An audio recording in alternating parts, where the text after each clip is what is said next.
الشيطان الرجيم بسم الله الرحمن الرحيم اللهم صل على محمد وآل محمد وعجل فرajahum. ‘Yan uwana masu imani da daraja da mutunci, ina yi mana gaisuwa irin na addinin musulunci, wato assalamu alaikum wa rahmatullahi ta'ala wa barakatu. Mutane da yawa sukan yi tambaya, walau tambayan nan ta bayyana a harsunansu ko kuma sun batta ne a cikin zukatansu, cewa me suna cewa ya aka muke ganin ƙasashe waɗanda suke ba na musulunci ba, ƙasashen da suke zagin Allah ko kuma suke faɗa da addinin Allah sun ci gaba, suna yin rayuwa irin rayuwa ta jin daɗi, amma kuma ƙasashen da suke bautan Allah, ƙasashe na addinin musulunci, su kuma suna fama da fatara da talauci da abin da ya kamata.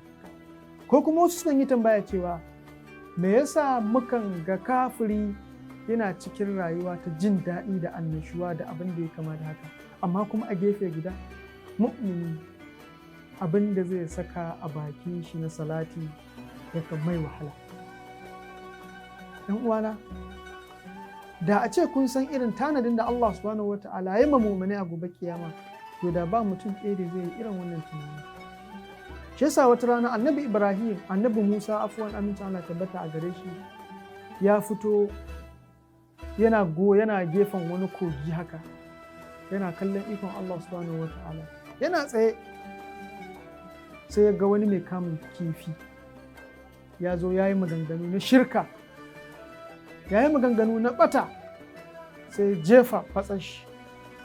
Sai annabi Musa sai ya gansa ya kamo tarin kifi manya masu yawan gaske, ya tafi abin shi. Yana tsaye annabi Musa yana ci gaba da kallon ikon Allah subhanahu wa ta'ala, sai ga wani bawan Allah shi ma ya zo da fatsan shi. Da ya zo sai ya ambaci sunan Allah maɗaukakin sarki, ya tsarkake shi, sai ya jefa fatsan shi. Shi annabi Musa sai ga wannan bawan Allah ya fito da fatsan shi ba tare da ya kama komai ba. Abin ya bashi mamaki, sai ya tsaya ci gaba da kallon shi, sai ga ya ƙara yin addu'a, ya ƙara neman taimakon Allah subhanahu wa ta'ala, sai ya ƙara jefa fatsan shi a karo na biyu. Sai ga wannan bawan Allah ya ciro kifi ɗan ƙararren, fatsan ta kamo kifi ɗan ƙararren.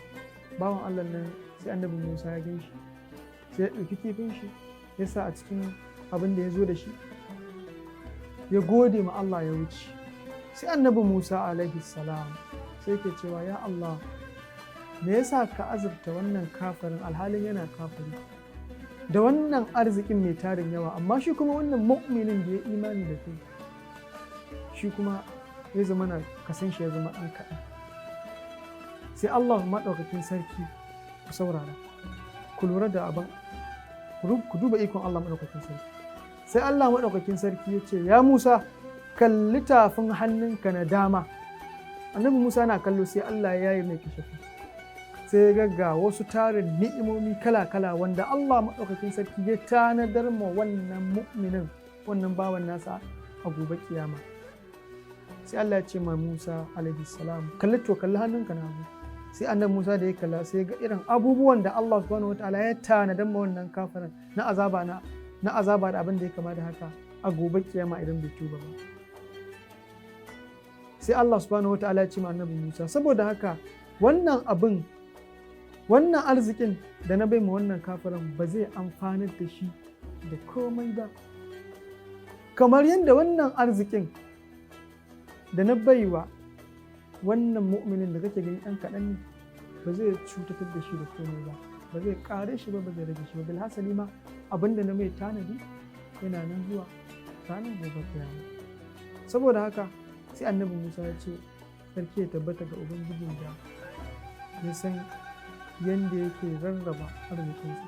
Annabi Musa kuma yake cewa da a ce mutane za su wadatu da abin da Allah ta'ala ya azurta ya yanka ya basu, to da lalle abubuwan da suke hankoro ko suke hango da ba su riƙa yi, da sun samu nutsuwar zuciya, da sun ƙara samun suka ga Allah, da sun kau da kai daga dukkanin waɗannan abubuwan da suke gani na jin daɗi a gurin waɗanda ba su yi imani da Allah maɗaukakin sarki ba. Allah subhanahu wa ta'ala ya kiyashe mu. Sallallahu ala Muhammadin wa alihi at-tayyibin at-tahirin.